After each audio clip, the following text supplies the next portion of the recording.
The maximum credit allowed for this activity is 1.5 hours. So we'll get started. Welcome to the safety party. And my title is New Tricks for Old Dogs or Herding Cats. And I kind of like the title because it appeals to my cynical nature. But it's maybe a little bit unfair because does that mean we're all dogs and cats here and have to be herded? And I think the answer is no. We've made some significant strides in safety here. And that's, disclosures. I have no financial disclosures. I've got a couple other disclosures for those who are interested. The safety stories, we have improved a lot. Advocate has a goal of no serious safety events by 2020. And you can see from the curve that we've made significant progress. We used to really not know what our serious safety event rate was. And then a big effort was made to get the serious safety event rate to get more events reported so you could figure out what the rate was and then start working to reduce the rate. So that's when you see the spike in the serious safety event rate going all the way up to 2.78. And then it's dropped down to roughly one serious safety event out of 10,000 adjusted patient days. That rate of 1 per 10,000 is a number I'd like you to remember. And I also want you to think a little bit about how difficult it might be to get that number down lower. You see the serious safety events, we have some months with none, and then you have one, then you have none. And to get significantly lower, you just have to have a big string of zeros, which is very difficult to do. And you can also notice that, let's see, does that cursor show up? Yeah, right up in here, you have a rate. So had we not done anything, we continue with serious safety events at that rate. But we drop down here to about 1. So you can now calculate, well, how many events do we not have because we've dropped our rate? And that's shown on the next slide, although we're switching a little bit. This is Good Shepherd's data. This slide is Advocate's data. So between 2015 and 2017, these are the serious safety events that we did not allow to happen because of improvement in the serious safety event rate. So I'm not sure exactly how many people we have here, but probably about as many as you see up on the screens. So Advocate-wide, with the improvement in serious safety event rate, saved about 59 deaths, 9 permanent harms, and almost 200 temporary harms. So that's pretty good. Now, to try to get that number even lower, it's going to be very important to find the serious safety events when they happen. So if there's any safety events, we need to have people put in a report. And I've done many times, asked a nurse, this didn't go well, could you fill out an incident report?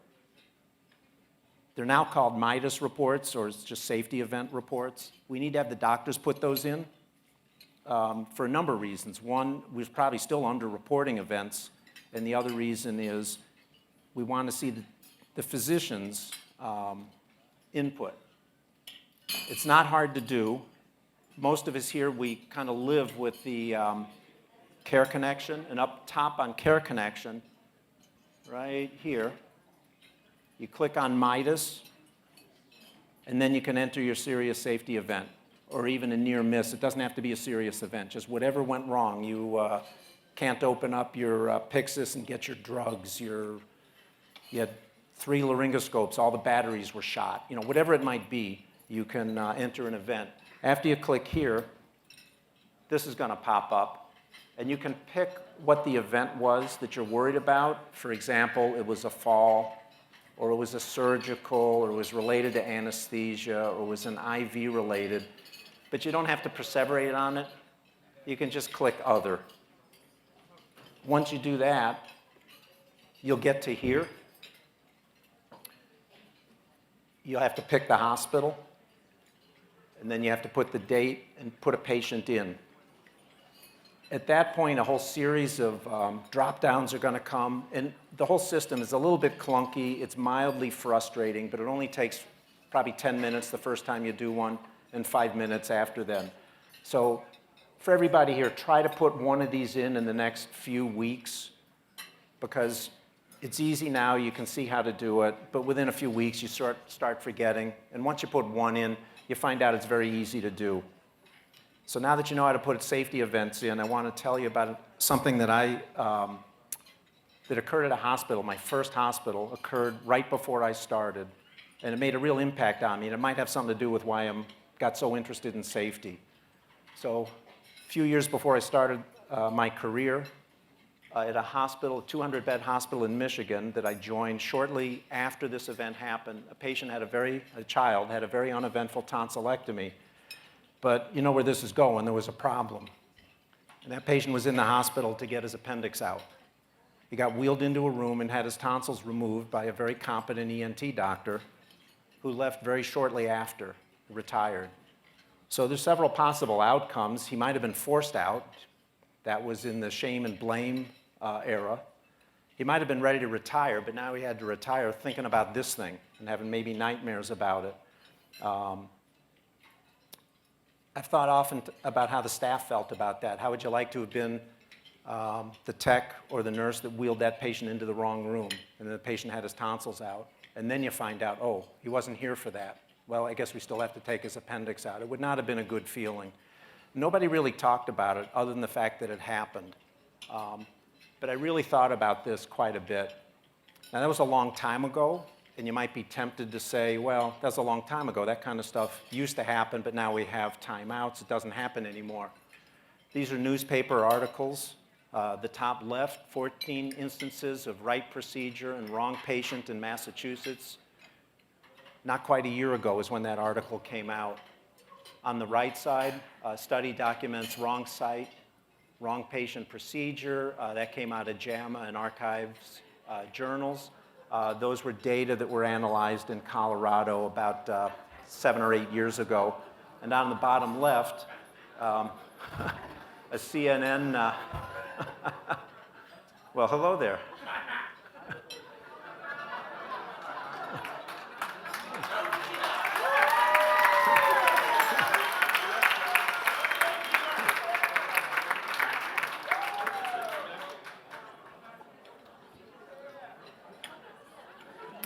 I want to see how he eats with that thing on. On the bottom left, a surgeon accused of removing a kidney from the wrong patient. That article's from CNN, and again, just about 1 year ago. So this still happens. Now, could these types of events happen here at Good Shepherd? And unfortunately, the answer is yes. This case was maybe 3 months ago. There were 2 patients in the emergency room at about the same time. They both had chest pain. One of them had to go to cath lab, the other didn't. The wrong one went to the cath lab. The error was caught on the cath lab table before anything happened. But that's a scary event. So these kinds of things can happen here. Everybody in this room is a human. I don't think there's anybody here who hasn't made mistakes. The question is, can we set up a system that catches those mistakes before it reaches the patient? And then Maria's got a story she told me about I'd like to ask her to share.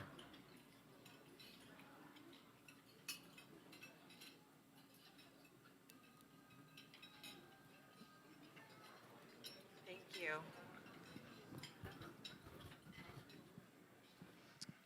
Hi. So when Dr. Goodman asked me if I would speak about what I'm going to speak about, I said I really don't want to, but I will,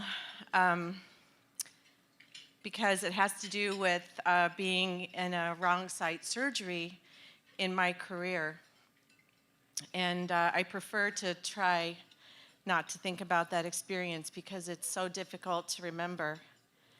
But now the way we think about it is that we're open about it and we talk about it, and that helps all of us to recognize our humanness and our ability to be vulnerable to such a life-changing experience, not only for us, but for our patient. In my scenario, it was a day like any other day. When I first started at Good Shepherd, I did a lot of ortho procedures, and I considered myself pretty good at what I did, and I really enjoyed it. And it was my second year in the OR, and so I was still considered myself a fairly new OR nurse. And I was told by the assistant that this patient was really, really tall and a very big man, and that I would need to put an extension maybe on both ends of the table because he was going to have a total hip. And I said, okay, so I put the extensions on and I gathered up lots of supplies and padding so that we could get him positioned safely for the surgery. So flash forward, we got the patient in the room, and I believe we had everybody that was available in the room to help us turn this patient. And 4 people on one side and 4 people on the other. And the command was given, okay, everybody towards me and up. And we all went into motion. And we turned the patient on his side to lateralize him for his hip and proceeded to pad him for safety. And I asked 2 other nurses to stay in the room with me so that I could prep his leg. In my explanation, it was the size of a small tree. And I couldn't hold it by myself, so I asked for help. So everybody got ready, the surgeons came in, and the patient was prepped and we draped. And at that time, there was no timeout. And so the surgeon started the procedure, and everything was going according to plan. And so my habit at that time, I would take a prep stand and I would go to the end of the bed so that I could see everything that was going on. And I also was close to the door to get out into the core. At that time, we only had 7 ORs at Good Shepherd. A lot's changed. And so we also did not computer chart at that time. We had a trifold that we used to do all of our charting. And so I opened the trifold and I started to do my charting, and I looked down and I wrote the incision time. And then this patient was so large and so tall that even with the extensions on the table, I looked at his feet because I could see them underneath the drape. And I thought, wow, he's got big feet. And then I realized they were facing the wrong direction.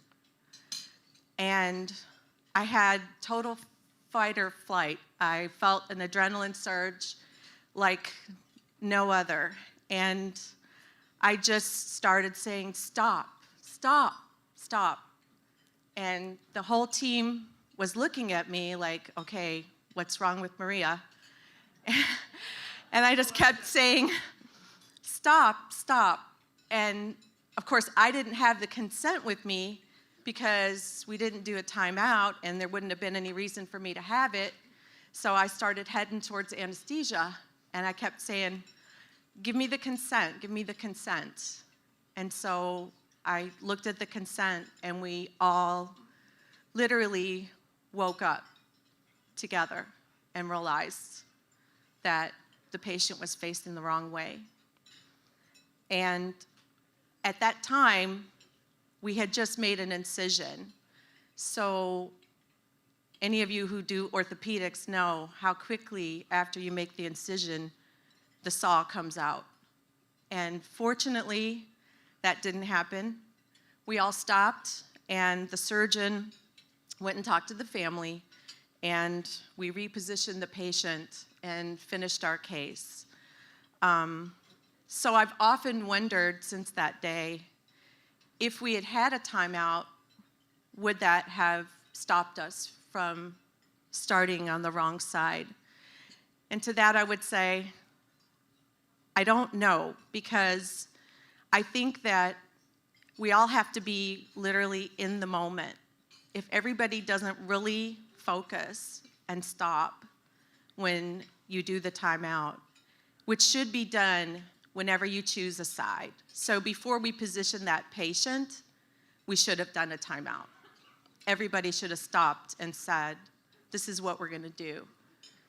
And I think that over the years that I've worked at Good Shepherd and all of the changes that have been made for safety, I've seen such a huge improvement. And I think that I would say, especially amongst all the physicians that I work with, I think when I call for a timeout, I know that the surgeon is listening to me.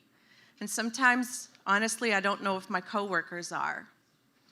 And we have so many new people now. And so I would say to everybody that I work with, anyone is vulnerable to this happening.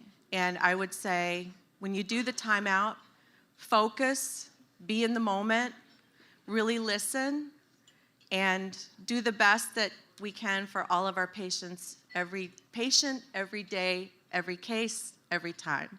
Thanks.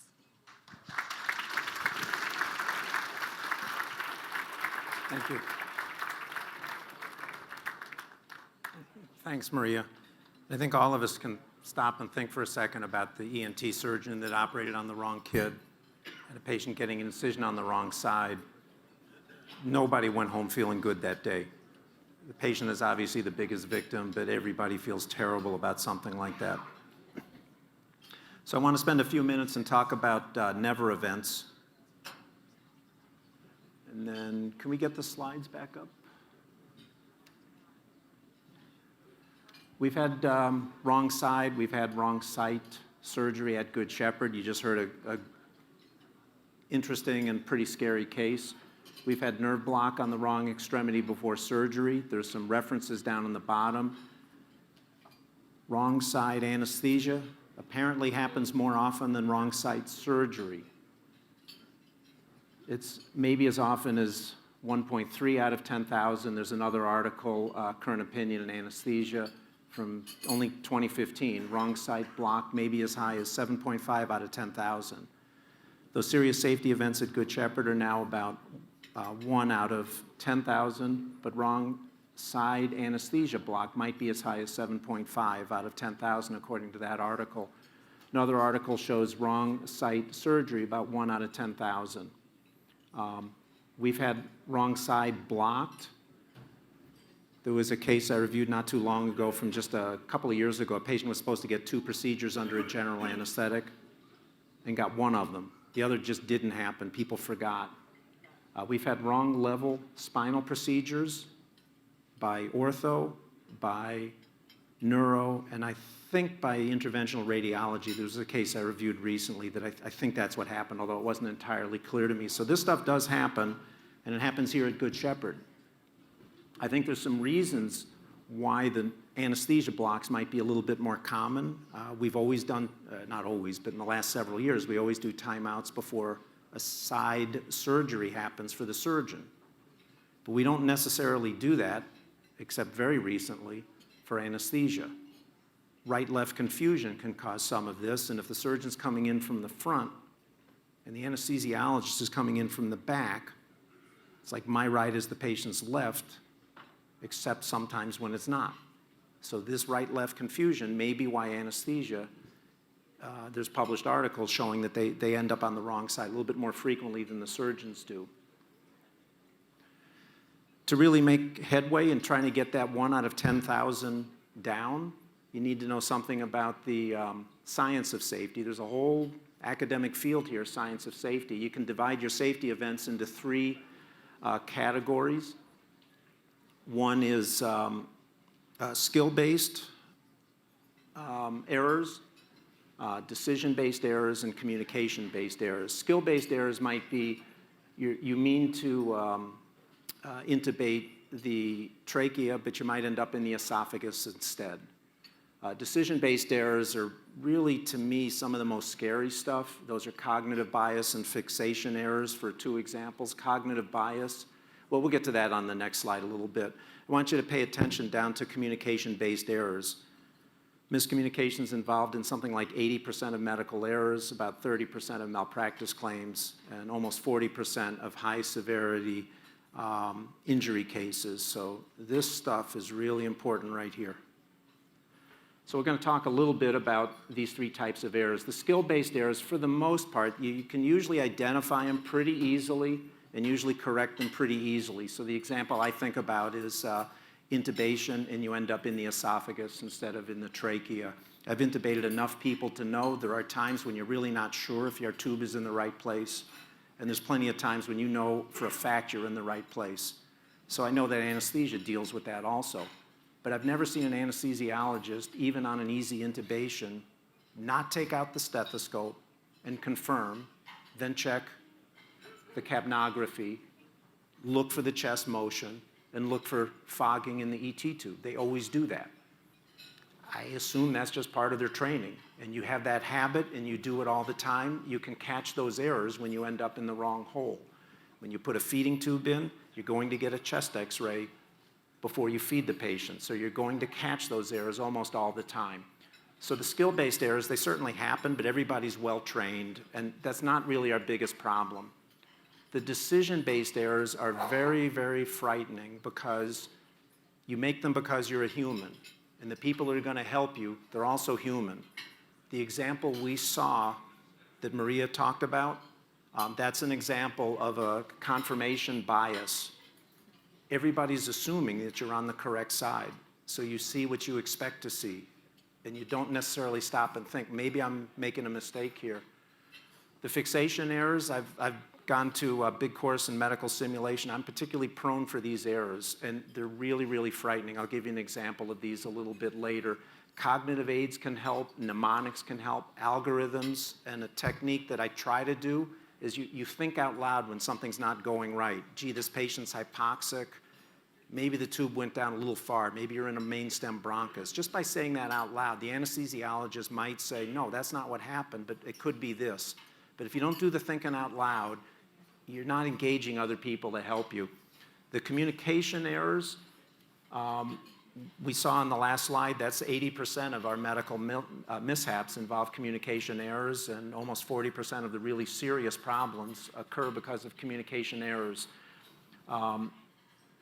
The adaptive work of the team is going to help with the communication errors. You want to do briefing. You want to do just structured checklists to try to avoid these communications, structured handoffs. I want to give one example of a fixation error that occurred in England. It's a fairly famous story, and it happens to be an ENT case. There was a woman getting an endoscopic sinus surgery. The anesthesiologist couldn't intubate, and then he couldn't ventilate, and things went downhill fast. And the review of the records showed that the team spent about a half an hour trying to intubate her. Meantime, her saturation was nothing. Nobody stopped and thought, our problem is not lack of intubation. Our problem is this patient's not getting any oxygen at all. And when you reviewed the records, what happened was several nurses brought in trays, scalpels, and kept trying to get the attention of the anesthesiologist, who just didn't pay attention. They were so fixated on, let's try this laryngoscope, let's try that laryngoscope, let's get a bronchoscope and intubate over a bronchoscope. Lady ended up in ICU with kind of like some very, very minimal brain function. Turns out the husband was heavily involved in safety, I believe in airlines. And he was shocked to find out that there was no committee that looks at these things. They just kind of say, oh, it's just kind of one of those things. So one started at that hospital. But he was the one who identified this was a classic fixation error. We see this all the time in safety. So that's what happened, and she died. Other fixation examples might be a patient's hypotensive, and you go, oh, they must need an inotrope, and you might be wrong. Maybe they're bleeding and they're hypotensive, and inotrope was really not what they needed. But again, if you think out loud, you've got some other people around, call for help early. Things aren't going the way you expect. You have to stop and think, what else could be going on here? But you're going to tend to fixate on something. At least I know I do from the simulation courses I've done. So there's a series of very quick slides. I'm personally a little tired of Swiss cheese, but it's still a good model. This is a case of wrong-sided knee surgery, and when the records were reviewed, this is what happened. Patient was supposed to get surgery on the right knee, came into the room, and somebody put a tourniquet on the wrong side. Next thing that happened, the nurse comes in and says, wow, that's kind of odd that that leg with the tourniquet wasn't shaved, so I have to fix that. Let's shave that leg. Next thing that happens is somebody noticed the OR table was set up for the right side, but now the left side's being prepped, so there's something odd going on. So people are human, they made a mistake. They obviously set the room up the wrong way. Then the incision was made and the surgery started, and it was only then that people realized, no, we're on the wrong side. So this was a confirmation bias. It started with one error, a nurse or a tech putting a tourniquet on the wrong side. Then the nurse notices a leg's not prepped, or not shaved, and they didn't stop and think, why wasn't this leg shaved? The nurse was seeing what she expected to see and what she wanted to see, and we're all prone for those errors. And these are scary because, again, the only people that are going to fix them is other humans, and any human you have might be prone for these things. It's the teamwork that's going to help you with avoiding this. So I want to spend a couple minutes talking about teamwork. This was a study from a few years ago, 2006. If you ask the surgeons, how well do you guys work with each other? The answer was about 85% of the time we work very well. We have very good collaboration. If you ask the anesthesiologist, even better, 95% of the time, 96% of the time we work very well with each other. And if you ask the OR nurses, they will say we work very well with each other. But when you start looking between those groups, the surgeons say we work well with the nurses 88% of the time, even a little better than we work with ourselves. But when you ask the nurses, they say a little under half the time. And same thing with anesthesiologists. Anesthesiologists say we work well with each other 96% of the time, and 90% of the time with the nurses. The collaboration is very good, but the OR nurses say, nah, we're down around 60%. The next slide shows why this is. When you ask a surgeon, what does good collaboration means? It means the nurses anticipate the needs and they follow the instructions. If you ask the nurses, what is good collaboration? They say it means my input is respected. And this might all sound pretty touchy-feely and, soft and fuzzy, but take a look at the data. This was a study that measured change in safety attitude scores before and after an intervention related to timeouts. And of the 7 hospitals involved, some of them had a big change in safety attitude questionnaire scores, and some didn't. Some hospitals had a big change in their safety event rates, and some didn't. But the correlation's pretty darn high.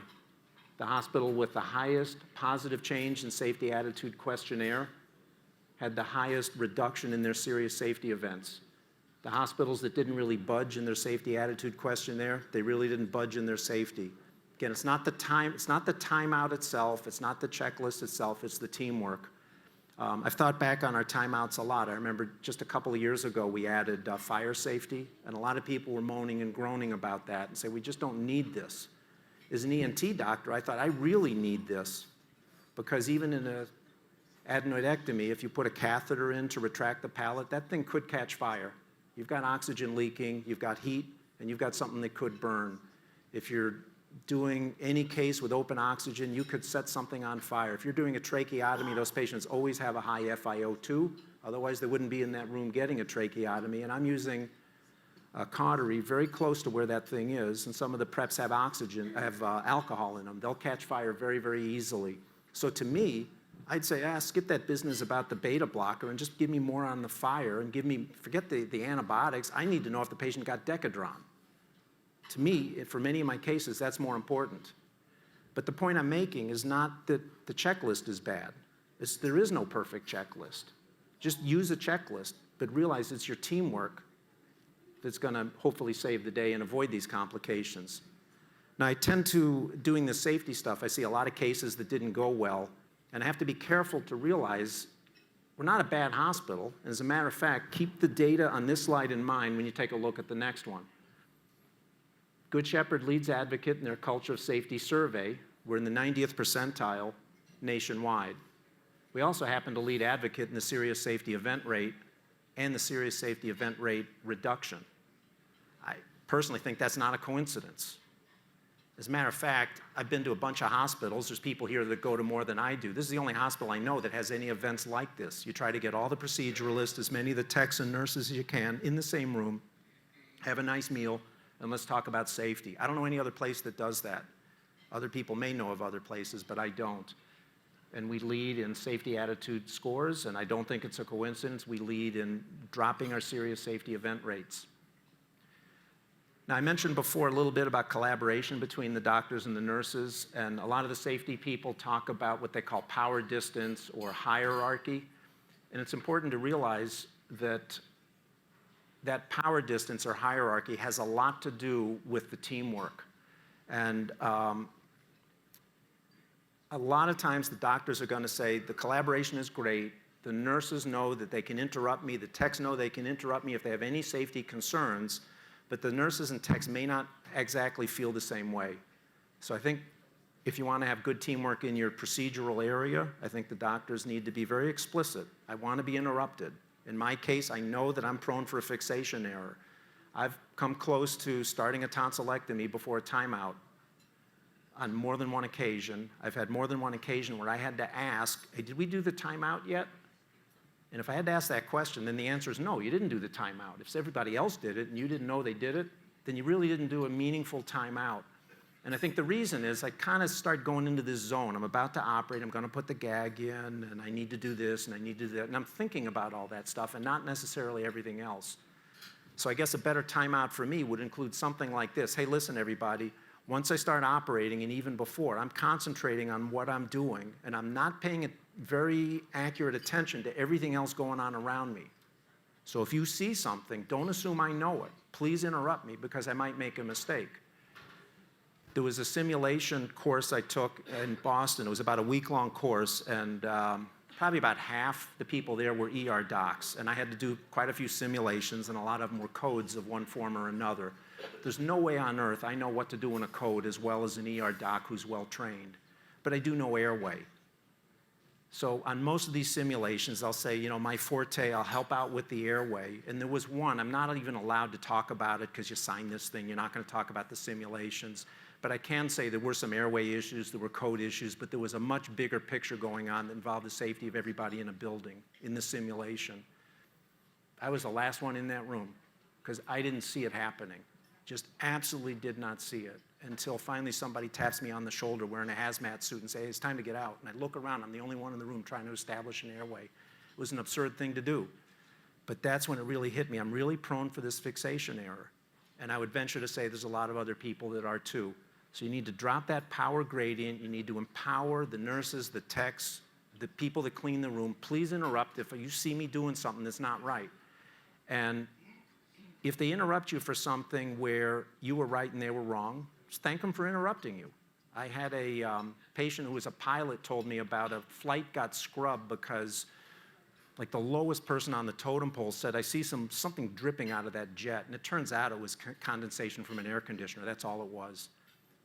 So this guy, this low-level guy, scrubbed this big jet from flying and whatever mission they were supposed to do. I can imagine that happening in an operating room. What would happen to the tech that scrubbed the case over something that turned out to be nothing? This guy got a safety award in the military. They said, you had the guts to speak up. So watch that power gradient. You want to see if you can get that down.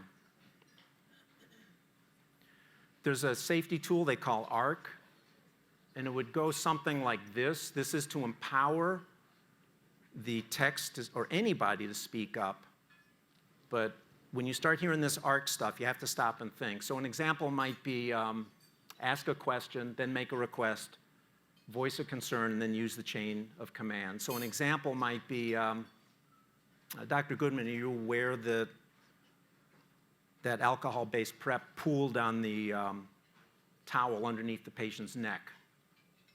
And if I don't do anything with that, I'm going to make a request. I've got a request, Dr. Goodman. There's some pooled alcohol, and we're about to drape, and we're about to use cautery. I'm worried about this. The next is a concern. I'm concerned about fire. So if anybody is hearing, I ask a question, I make a request, I'm voicing a concern. The next step is, we're not doing this case anymore. And I'm going to call the nursing supervisor. I'm going to call somebody. So that's called arcing it up. I think it came out of military and airlines. But these are really important issues, and it's something you need to keep your ears open for. I mentioned before how important the communication errors are. If you can just drop communication errors, we'll probably drop our serious safety event rate down by 50% if we don't do anything else. This is something that's interesting to me. I kind of like sound. Before I went into medicine, I studied physiology of hearing, so I like issues of sound and acoustics. There's a lot of noise in procedural areas. There's some very small print there. I purposely made it small because I don't want anybody to get stuck on details that interest me but nobody else. But there are some studies that show what the noise level is in procedural areas and specifically operating rooms. And there's 2 studies quoted there. One shows a mean sound level in an operating room is around 60 or 70 decibels and peaks almost at 100. Another study did the same thing. 15 years later, the peak is up to 120 decibels. That's enough to cause noise damage. There's other studies that show anesthesiologists have more than their share of hearing loss because ORs are noisy. Now, as if the noise weren't bad enough, the signal-noise ratio is terrible. So there's cases that have been studied where the alarms are not as noisy, they're not as loud as the background noise level in an operating room, so you might not hear an alarm. The communication is important. Any audiologist will tell you that when you're communicating with somebody from hearing loss, you look face to face. If they're standing close to you, the little puff of air that comes out of your mouth when you say the word puff, when that hits the face, the language areas in the brain light up. So you're not just hearing with your ears, you're not just understanding with your ears, it's with your face and with your eyes. But in an operating room, you're wearing a mask and you're never looking face to face because the surgeon's looking in a wound, the cardiologist is looking at a monitor, the nurse is looking at a computer screen. There's also a lot of hearing loss. If you have any hearing loss at all, the importance of signal-noise ratio magnifies drastically. And even under the age of 25 in the US nowadays, there's up to 20% of people have hearing loss. At the age in this room, I can guarantee you there's probably more people here with hearing loss than without. And that's where some of your communication problems are coming from. So there's strategies. The biggest one is a closed-loop communication in a speak back. When you think something, it doesn't mean you said it. Even if you said it, it doesn't mean it was heard. And if you heard it, it doesn't mean it was understood by the party that needs to understand. How many people here have ever said, take a left when you meant to say, take a right? And I think the answer here is probably everybody. There's also words that just are confused. 7 sounds very much like 11. 15 sounds like 50. So some examples and things that you can use to help cut down communication errors. I think the biggest one is demand that you get confirmation of any important thing that you're saying in a procedural area. So some examples I came up with, you should not say set the cautery to 15. You should say set the cautery to 15, that's 1-5. Because if you say 15, the people with hearing loss might hear 50, as in 50. Don't say bolus 500 ml, say bolus 500 ml. 500 ml, that's 500. And then you should hear back from somebody 500, 500. Otherwise, you might have said 50 when you meant 500. You might have said left when you meant right. Either one of you could have made a mistake, but if you do that read back and repeat back, you're much less likely to make the mistake. I want to talk about some of these never events. We've given examples of a patient getting a tonsillectomy who should have gotten an appendectomy, a patient with wrong-sided hip surgery, patient with wrong-sided knee surgery. These are your risk factors. Several surgeons, teams, or multiple procedures. So for example, a patient's getting some kind of extremity surgery and getting a nerve block. You've basically got 2 teams in there, the anesthesia team and the surgical team. That's a risk factor right there. Abnormal anatomy and morbid obesity. You have a case like that, ask somebody to double check with you. Am I on the right side? Did I get all the sponges? Because those are cases where you're going to have problems. Cases involving lateralization and level and left-right confusion. I mentioned before that we've had back surgery at the wrong level. Right and left on a back surgeon, they're not very far apart.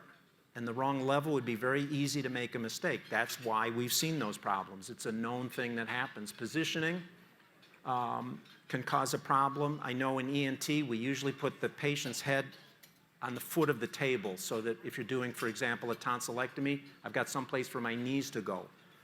If at that point I ask the anesthesiologist, can you airplane the table one way or the other? They're going to do it the wrong way more than 50% of the time. Not that that's a big deal, but what it points out is you've changed one thing in the room. Just we need that position, that patient turned around the other way to make the surgery more convenient for the surgeon. But by changing that one thing, the next error is more prone. Now, in the case of airplaning a table, it doesn't matter. Turn it one way and say, oh, that's the wrong way, turn it the other. Not a big deal. But just keep in mind, when you're doing anything in a room that's set up a little differently, you've set yourself up to make mistakes, and that's when you need to ask people, please help me, I don't want to make a mistake. Sometimes site markings are not visual. If you need intraoperative verification for something, those are cases where these never events are more likely to occur. One of the biggies, the preventions or the RCAs typically show communication issues. And once again, it's not the timeout itself, it's the teamwork. Sometimes the timeout is rushed or ineffective. In my own case, I know that for a long time I had a hard time figuring out how do I pay attention to the third TNA on that timeout, but I don't want to operate on the wrong kid. That's something that frightens me in ENT because I'll typically see a patient in an office, the surgery might be a month later. I'm not going to recognize him. It's a month later. I saw him once and I was talking to the mom, not the child. So I really need to depend on these things. So you need strong work and vigilance. I want to show an amusing video to illustrate another point. Business illusion. Count how many times the players wearing white pass the ball.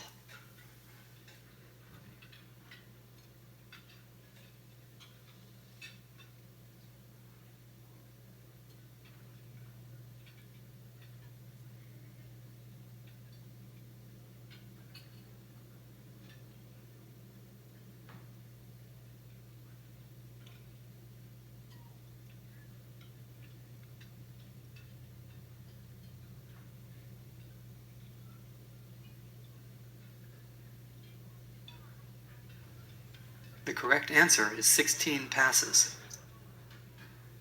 Did you spot the gorilla? For people who haven't seen or heard about a video like this before, about half missed the gorilla. If you knew about the gorilla, you probably saw it.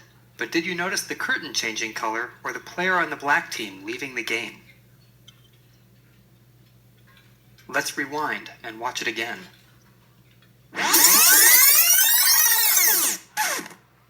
Here comes the gorilla, and there goes a player, and the curtain is changing from red to gold.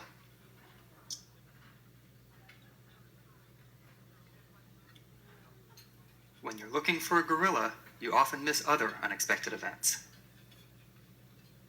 And that's the monkey business illusion. Learn more about this illusion and the original gorilla experiment at theinvisiblegorilla.com.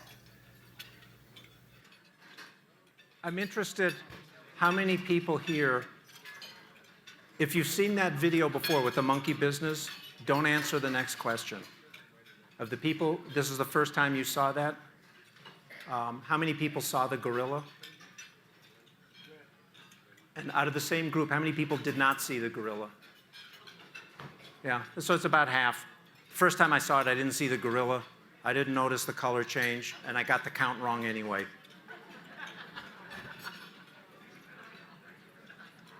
So one of our never events is retain foreign objects. Once again, literature shows it's about 1 out of 10,000 procedures.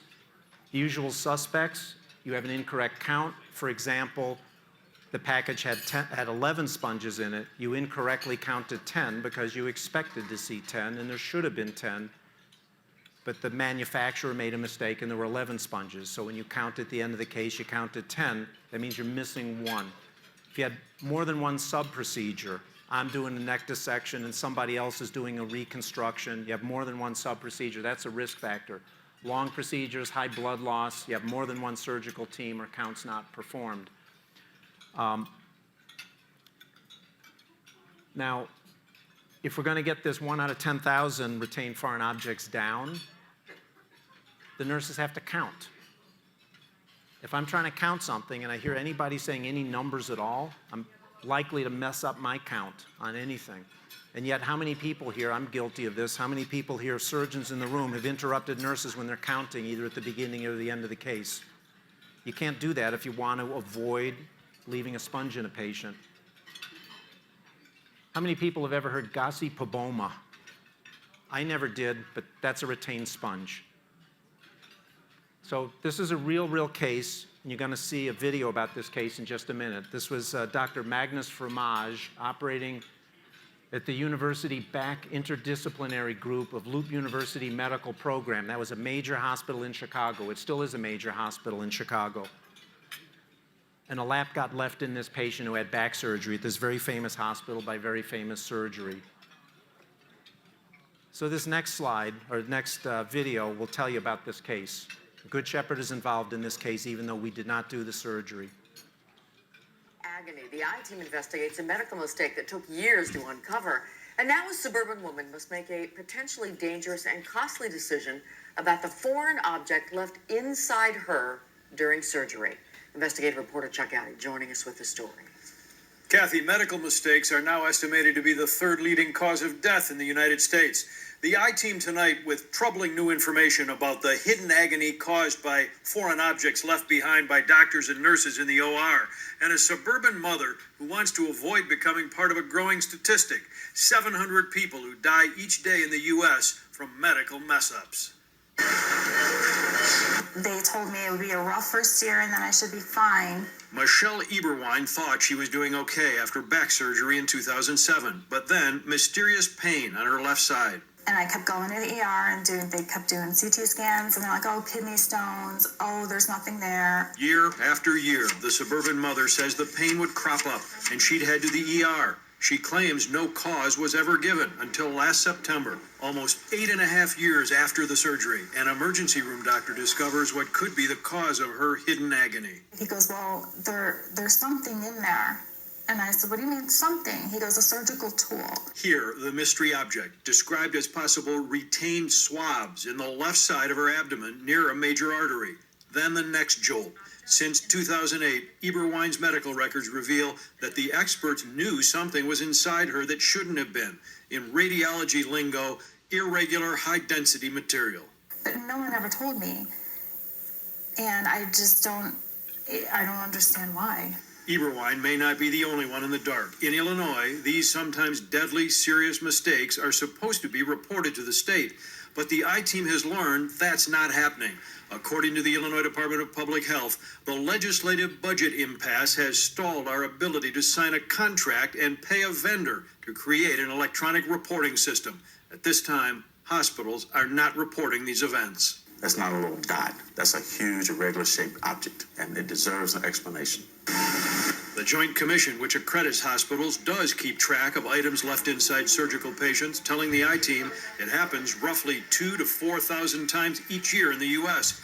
But reporting to the Commission and other agencies is voluntary, so the numbers are estimates. Dr. Ronald Wyatt heads safety investigations. There is, we believe, significant underreporting of all safety events.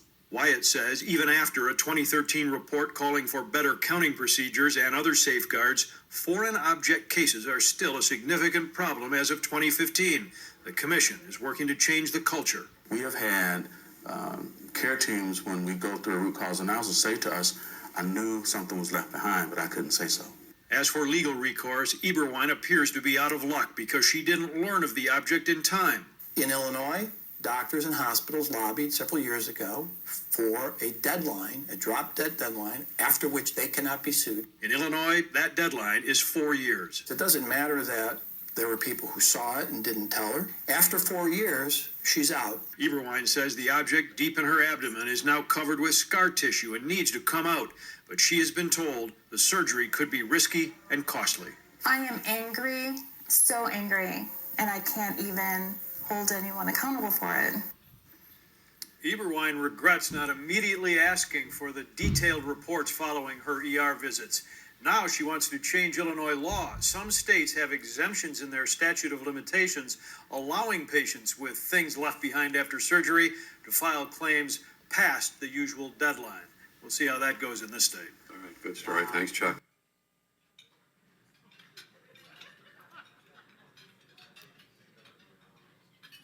So when I thought about this case, some questions came to mind. I think it's worth thinking about. What do you think went wrong at U Big Lump? What safety technique could have prevented the retained foreign object? And can you think of a barrier that might have prevented your safety technique from working? Something went wrong at that Big Lump place, and then that foreign object was missed at Good Shepherd on at least one scan. And this patient had pain for a long time.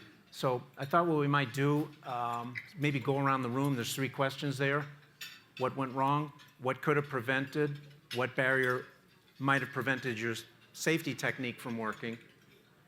So I thought we could do maybe the table here. You guys take A and B and C and A, B, C, A, B, C, A, B, C, A, B, C, A, B, C, A, B.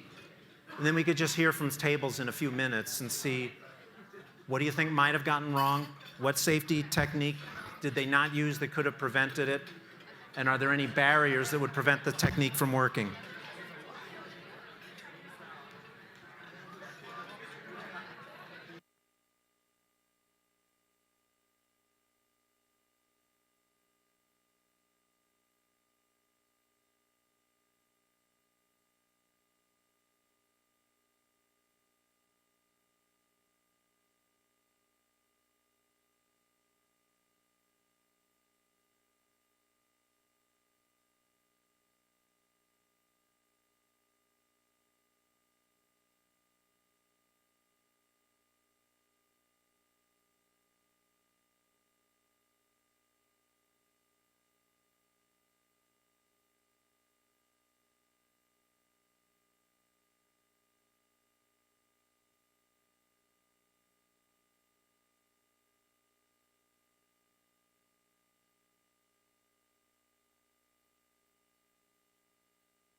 Anybody ready to tackle some of these questions? I got a mic here for anybody that wants to tell me what they think.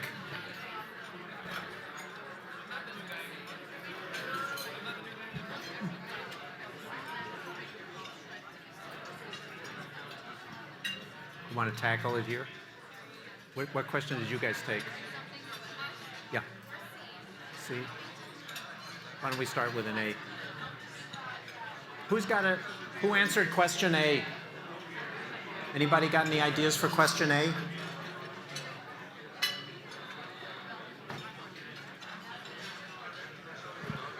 Hello. Hi. I'm thinking that when they did the count at the original hospital, the surgeon was told the count is correct, so no x-ray was obtained. That the report was count is correct, but there was not a truism. Thank you. Oh, Alexandra Roginski, general surgery. All right, anybody want to take a B? What safety technique could have been done that might have prevented this? Do you guys have a B over here? Will you B? Any Bs?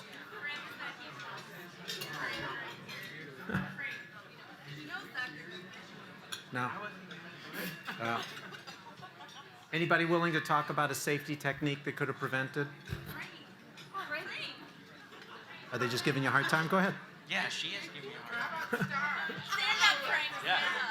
Star would be good.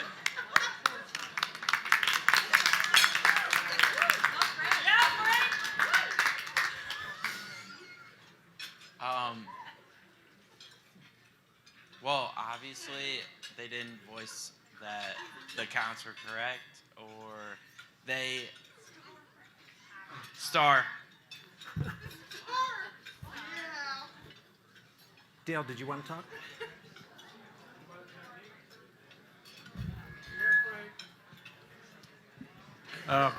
If you want a technique to avoid these kind of errors, you ought to look at your own films. Look at your own films. So the fixation error of radiologists must be incredibly difficult to overcome. Anybody want to tackle the question of what? Yeah, Batman.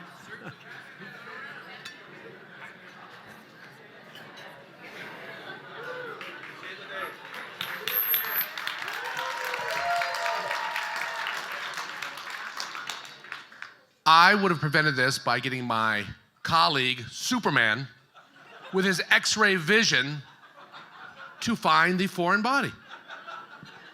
Thank you. I'm Batman.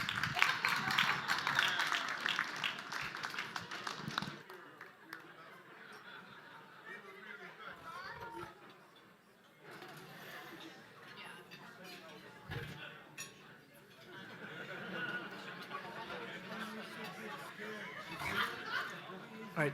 Anybody see any foreign objects here? This is a trauma case, an abdominal trauma case.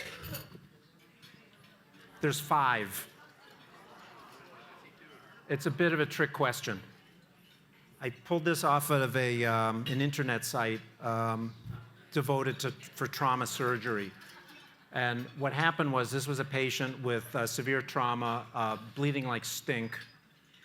They took care of immediate threat to life. They packed the abdomen with, I think it was 5 laps, closed, but they probably left it open. And they said, we're coming back tomorrow because that's as much as we can do right now.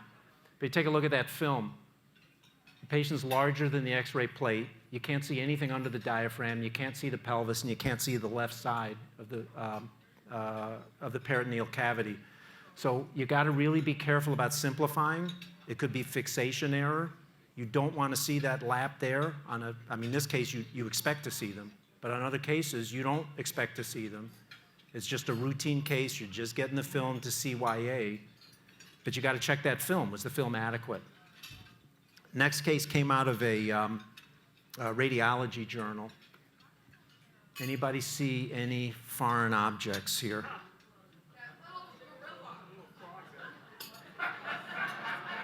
Yeah, right here. Now, interestingly enough, I put it here because it amused me, and I thought it might, be a little bit amusing here at a point where everybody's attention is flagging. But this actually came from a real article, and the issue was they were showing radiographs to board-certified radiologists and said, help us here. We're trying to study how well people can find the hidden tumor. 80% of radiologists miss that gorilla because they're hunting for something else. So, no, I'm not picking on radiology. Humans make mistakes. I feel sorry for radiologists because they get so many thousands of images, and they're responsible for sometimes 50 or more studies that patient has had that are on file. So they're going fast, and they can miss things like everybody else. Think back about the counting the basketballs. How many people knew that it was 16 passes? Did most people get the right number of passes?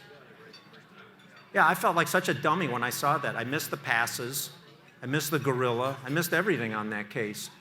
So there's a science of multitasking, and I kind of summarized what the bottom line is. We suck at multitasking. What your brain does is you go from one task to another. And when you're on one task, you're not doing the other. You're never multitasking. You're just bouncing back and forth between two, degrading your performances at both.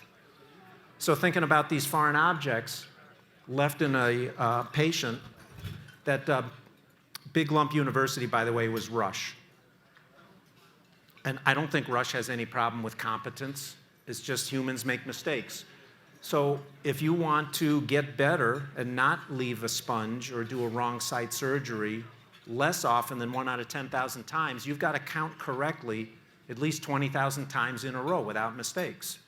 If you're counting 52 cards in a deck to see if you missed one and somebody says the phone number is 815-473 something, something, something, you're going to miss your count. And again, how many people in an operating room will interrupt the nurses when they're counting at the beginning or counting at the end? And the answer is almost all of us. How many nurses and techs feel comfortable saying, "Doctor, would you mind shutting up for a second? I have to count here." I think that'd be an appropriate thing to say. I also think it might be an appropriate thing for a tech to say, "This is not a good time for me to count right now."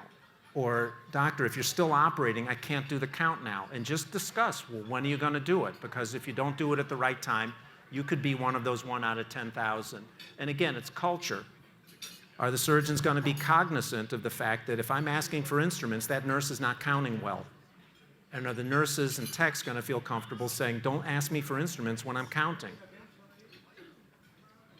So here's a case. I was involved in this quite recently. This is a 30-year-old.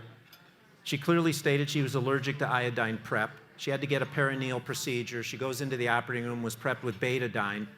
The results were pretty horrific, and I had to call her. And she asked me, "How could this happen?" Right here at Good Shepherd. This was within the last 6 months. So the discussion, in my view, your pre-op brief, if you can do it, is in the presence of the patient and family, if it's possible.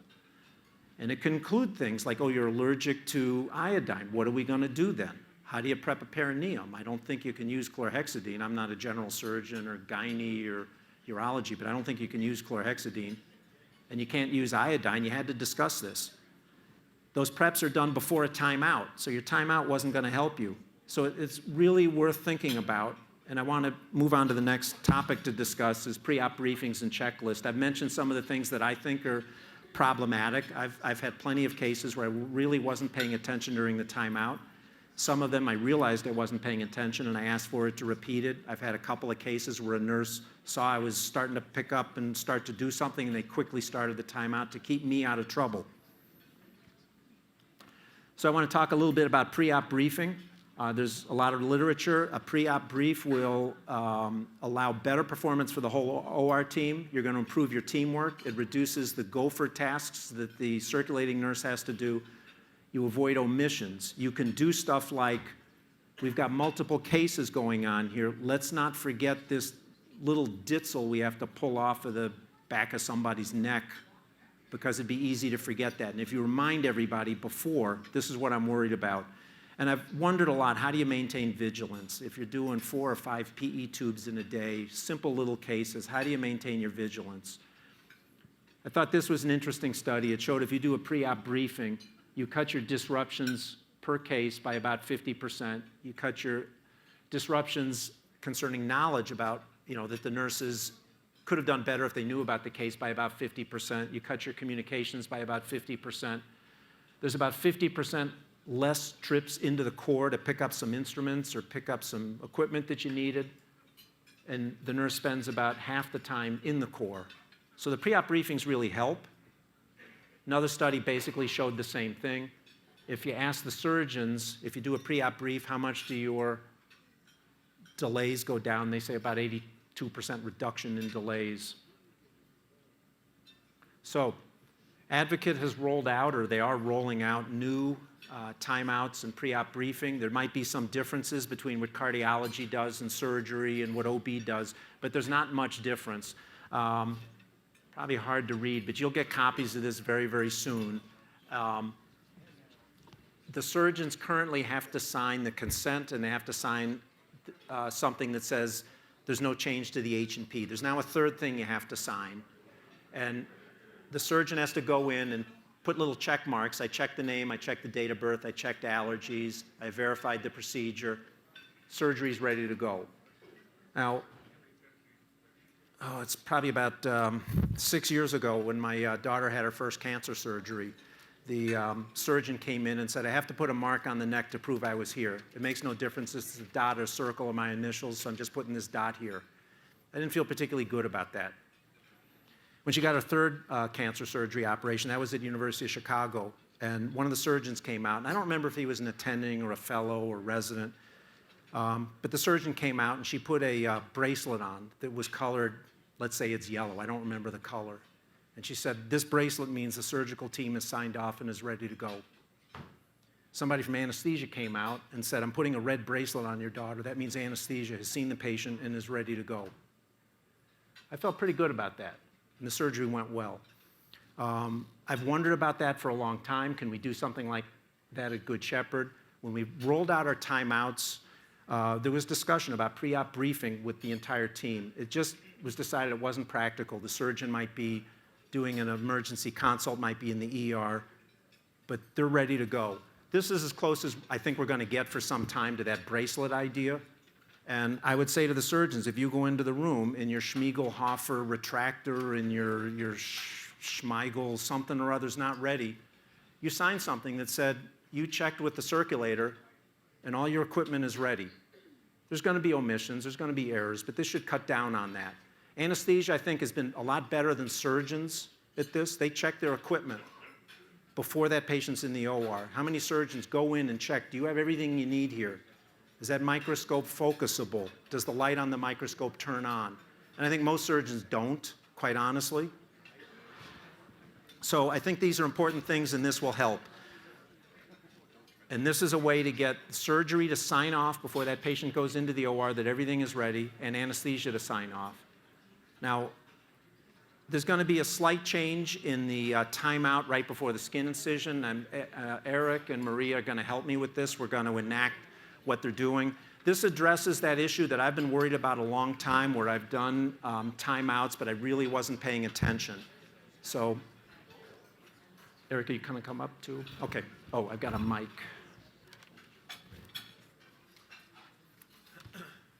So, this is a case where I'm taking a patient into the operating room for tracheotomy, and Maria is my circulator. I'm going to say, okay, we're doing a timeout now. And then Maria's going to take over. Okay, please state the name of this patient and the procedure that we're going to do. This patient is marked obesity. We're going to do a tracheotomy. Dr. Bessany, does this patient have any allergies? Allergic to penicillin. Allergic to penicillin. Okay. Were there any antibiotics given, and when? None needed. The patient's on therapeutic antibiotics for their pneumonia.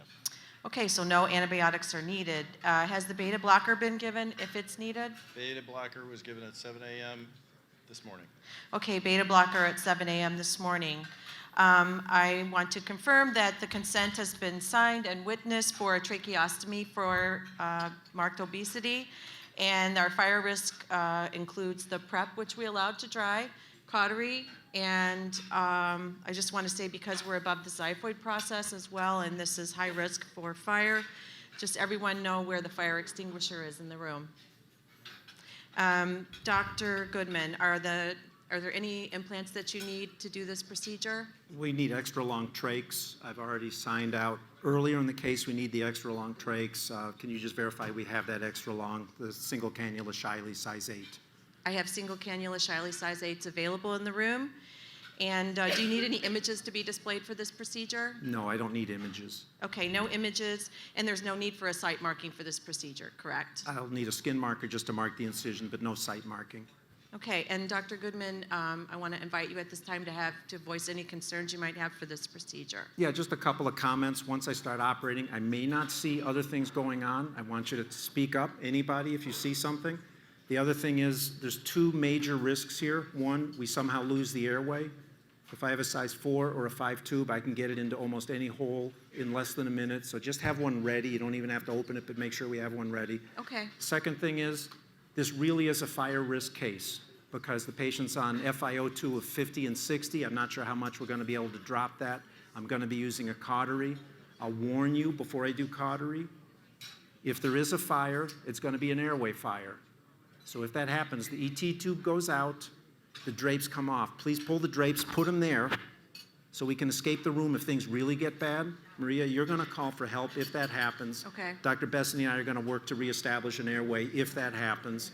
And do we have some either water or saline immediately available on the prep stand? Because if there's a fire, we need to douse it quickly. Yes, there's water available on the back table. Okay, let's get this trach done. Thank you.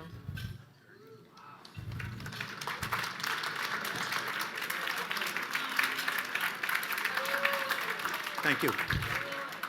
So there's really no change in that timeout except that by doing what they call challenge and response, it avoids the problem I've had where I haven't really paid attention. It avoids a nurse in the corner droning on and nobody's listening and it's not an effective timeout. They developed it at Lutheran General. They were going to have all the site input, but Advocate decided this is really, really important. We're still seeing problems. Lutheran rolled it out. Let's just roll it out everywhere. So I think it'll work well. I hope it will. Now, I mentioned before that there's a lot of issues. There were a lot of concerns about wasting time in discussing fire risk. This was a case where, well, you can see it says there. I shortened the original slide that I got, but this picture was from the Plain Dealer in Cleveland. This was a 19-year-old. She had a mole removed her left eyebrow. She got $1.3 million settlement for the injury that you can see here. The court records say what happened was the surgeon said, I'm going to turn on the cautery now. And he turned the cautery on, and that's what happened. The anesthesia personnel said, had I known he was going to turn the cautery on, of course I would have turned the oxygen off. I didn't know it. I would argue that what you need to do here is do that repeat back. I'm going to turn the cautery on. I need the oxygen off. The response to that should not be okay. The response should be, I've turned the oxygen off. Why don't we wait a few seconds? If you don't get that repeat back, the correct action might not have been taken. So this was avoidable. I only found out when I was preparing for this talk that this screenshot is familiar to all the nurses in the OR, and I'll bet you there's very few surgeons even know this is there. There is a substantial fire risk assessment in the OR record that the nurses fill out. I didn't even know they were doing this. Now, this is mandated by FDA and by DNV. And I know there's cases where fire is not really a particular problem. So if you think we shouldn't do this, I would say call your congressman and get them to pull FDA and DNV off our back.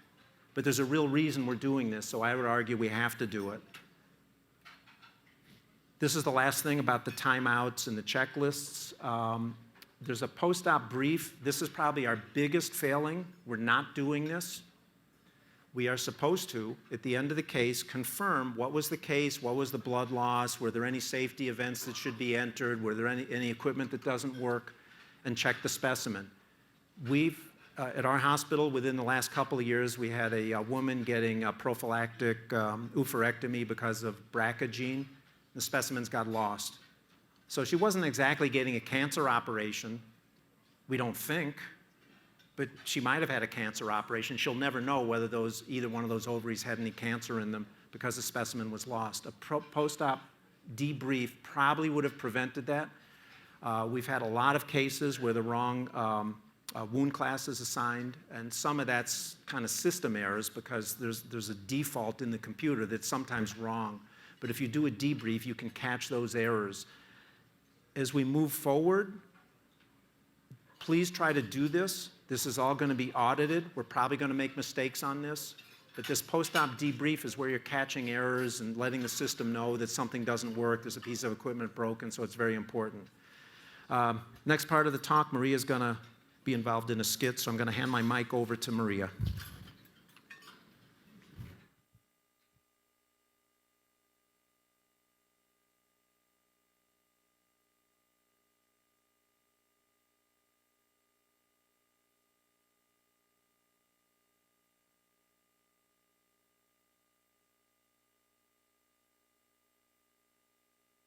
Okay, so we've talked about timeouts, and we've demonstrated, Dr. Bessany, Dr. Goodman, and I, the correct way to do a timeout. And now maybe we're going to talk about what might go wrong if you don't do the timeout correctly. And so we're going to take a little trip back in time, way back to maybe when the surgeon was not only the captain of the ship, but maybe also the king.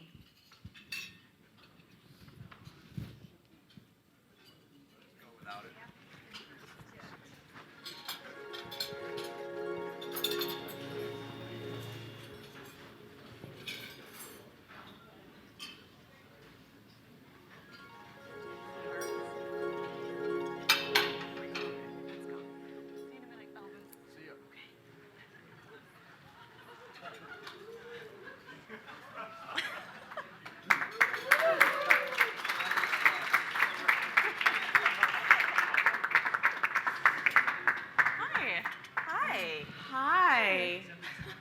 Welcome to Memphis Memorial. My name is Scylla. This is Buttercup. We're both nurses here. Oh, hi. My name's Maria. Hi, Maria. I'm a nurse too.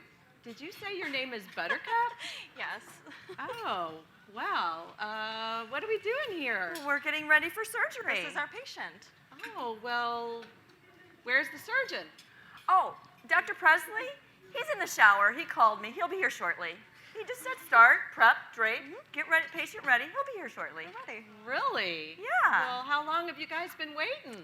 Not long. Half hour, 45 minutes or so. Yeah. So you brought a patient in the room, put him to sleep, prepped and draped him, and the surgeon's not even here? Yeah.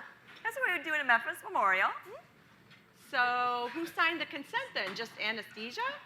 Anesthesia signed the consent? No, we don't do that here. Dr. Presley will sign it when he gets here.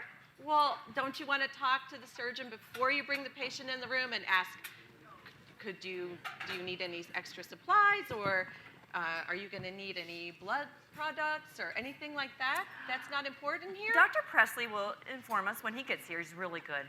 We won't need anything like that, I'm sure. Speaking of Dr. Presley, I think I hear him now.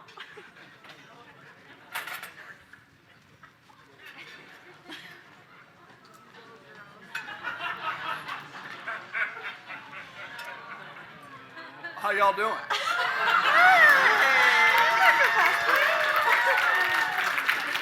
Dr. Presley. Yes. Y'all ready? Yes. Ready? Let's rock.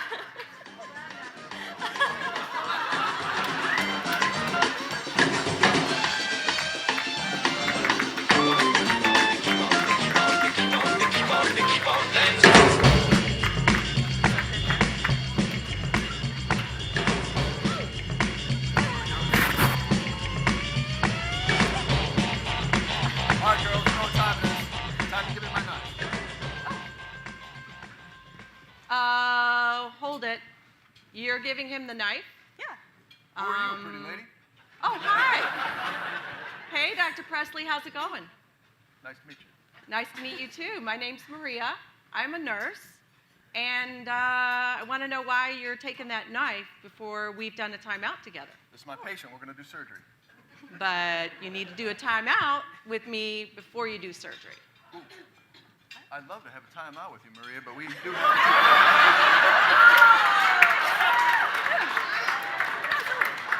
that sounds really good. No. Let's start over. So, we're going to do a timeout with you, me, Scylla, Buttercup, and whoever's back there doing anesthesia. All of us together. Whoa. Maria, I like your freaky style, but we got a lot of work to do, girl. No, you're still not understanding me. Do you even know who's under the drapes? That's my patient.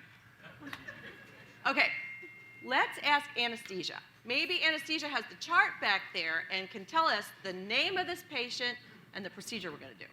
You could ask anesthesia, but I don't think they're going to know anything, honey. Who's passing gas today? All right, who's passing gas back there? Dr.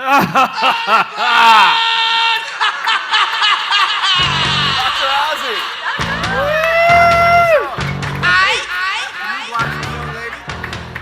I will oblige you, son.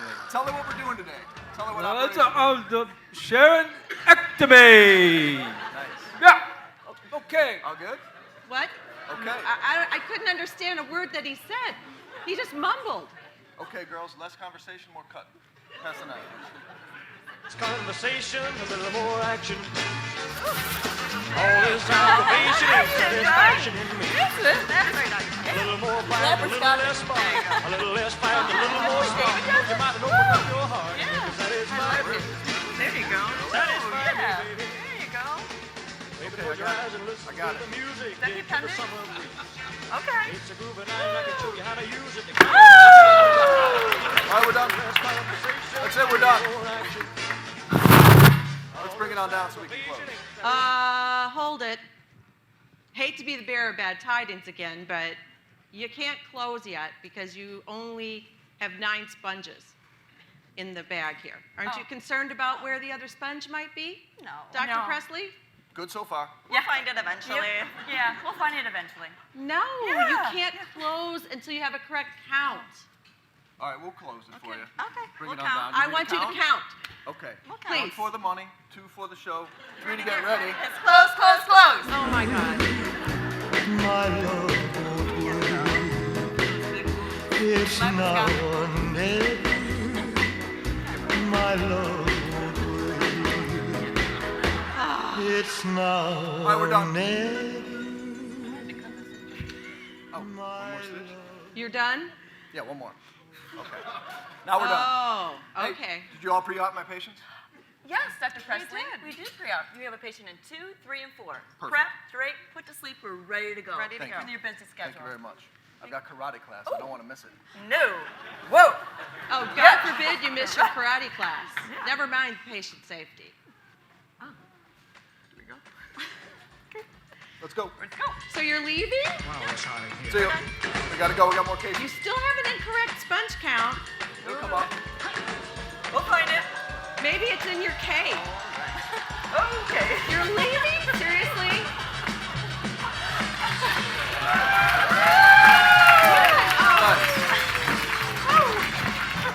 At least wash your hands, you big gorilla.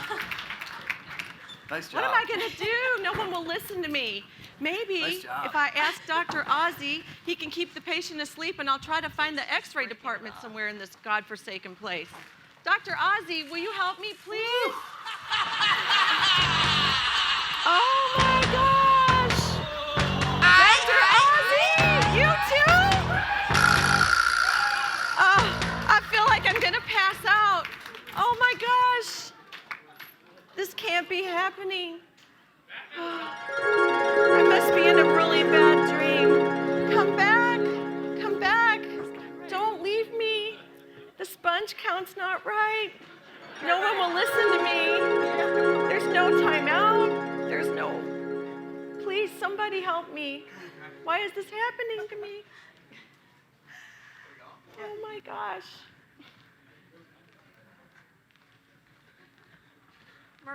Maria, wake up. We got called in for another case. Yeah, come on, let's go. We got cases to do. Looks like you just saw a ghost. Are you okay? Oh my gosh, you guys, I just had the worst, craziest dream. You two were there, and you should be ashamed of yourselves, actually. What? It was, Dr. Presley. And you were hairy and arrogant, and you wouldn't listen to anything I said. And you were sniffing gas. No, not me. I would never do Oh, that. yeah, you were. No way. Yeah, you were. All of you. And I haven't had hair in decades. Shame on all of you. Oh, you want to do our case? Maria, our patient's at the front desk. Let's go do a good, proper pre-op check. Oh, I love you, Dr. Wirtz. Let's go get her done. I would love to do a pre-op brief with you, Dr. Wirtz. Anytime, Maria. Oh, yes, thank you. You make me look more to hound dog. Crying all the time. Well, you ain't never caught a rabbit and you ain't no friend of mine. Good job. Yeah, that's perfect. Whoop, whoop. You're awesome. Yeah, Nice you job, did great. guys. Oh. Sweet work.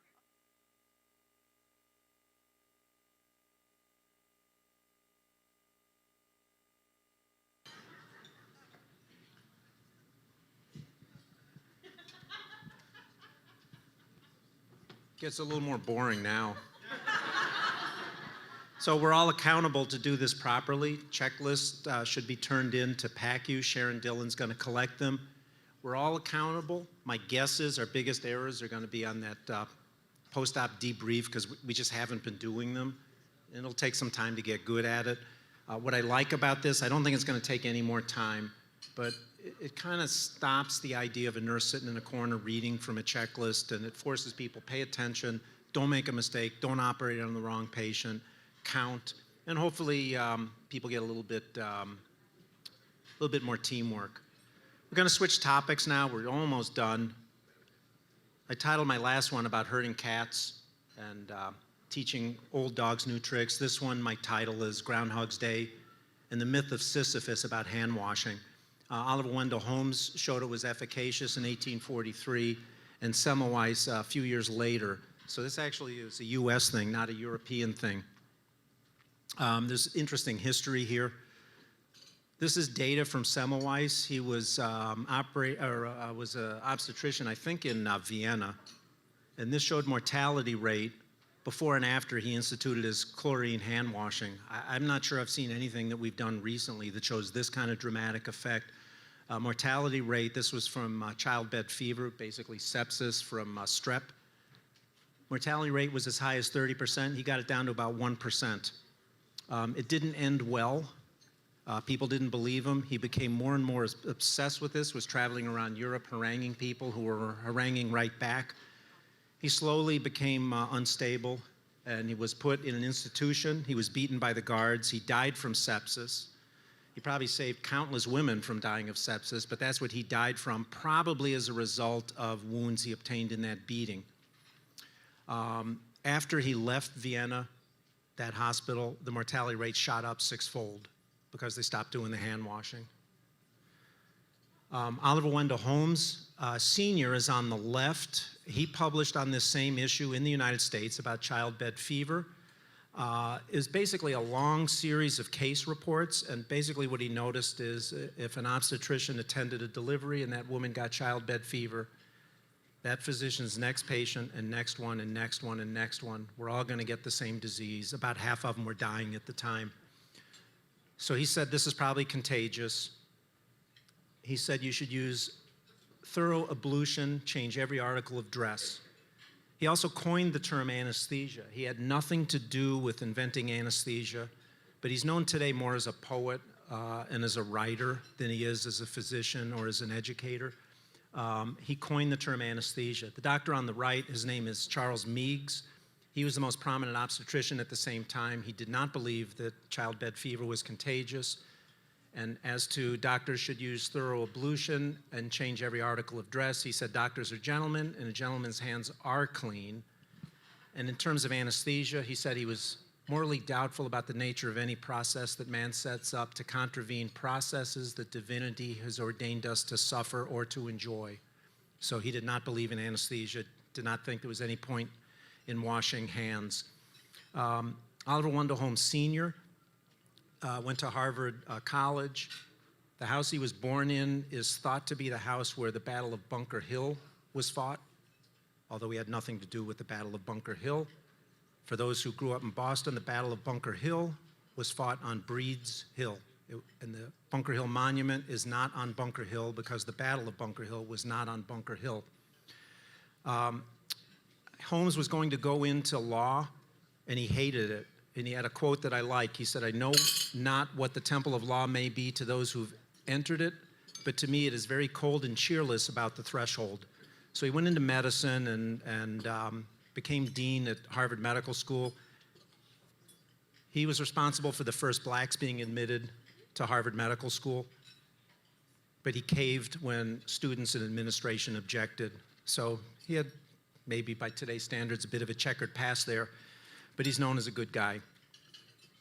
So there was a lot of pushback on this idea of hand washing.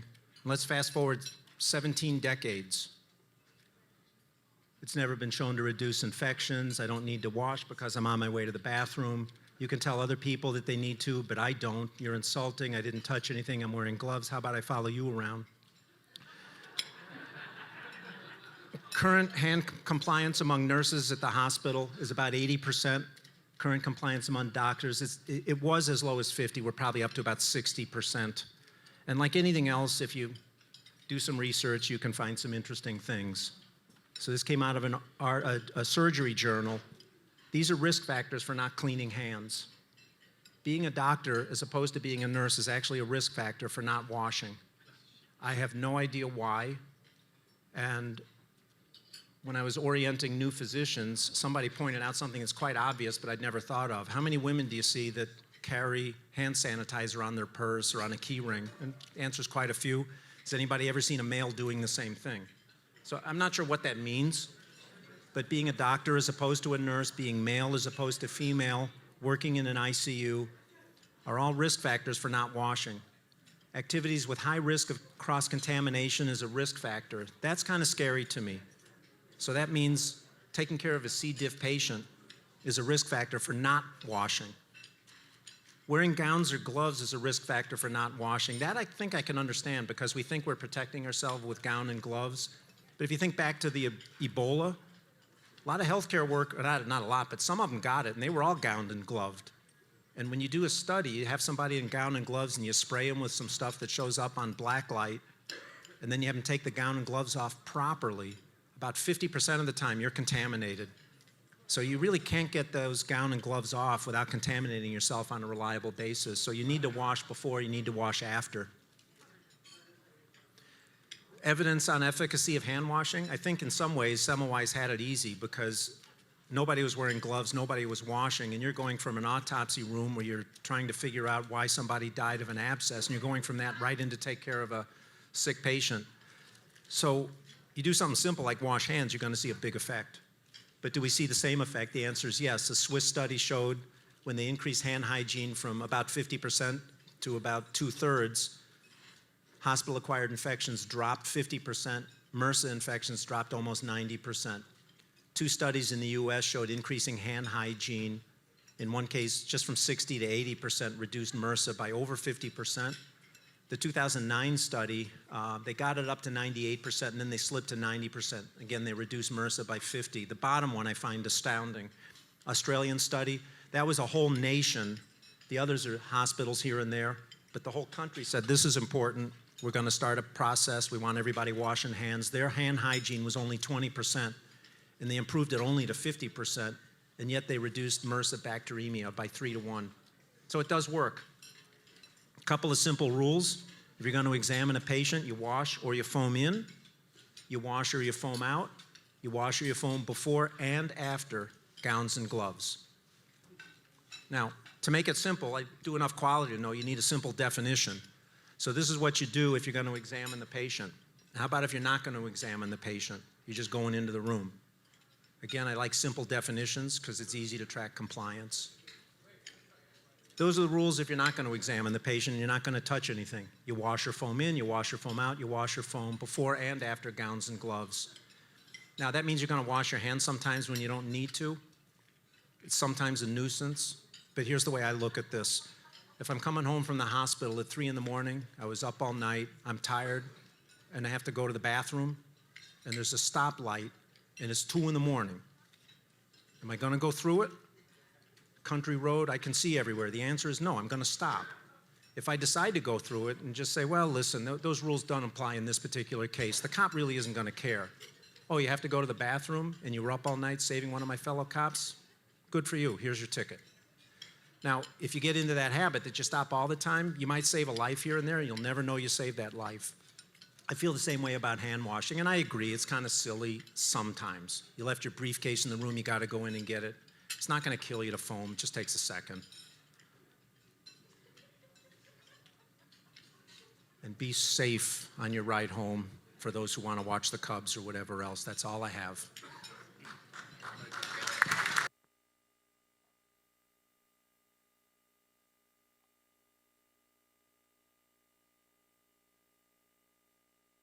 Something important.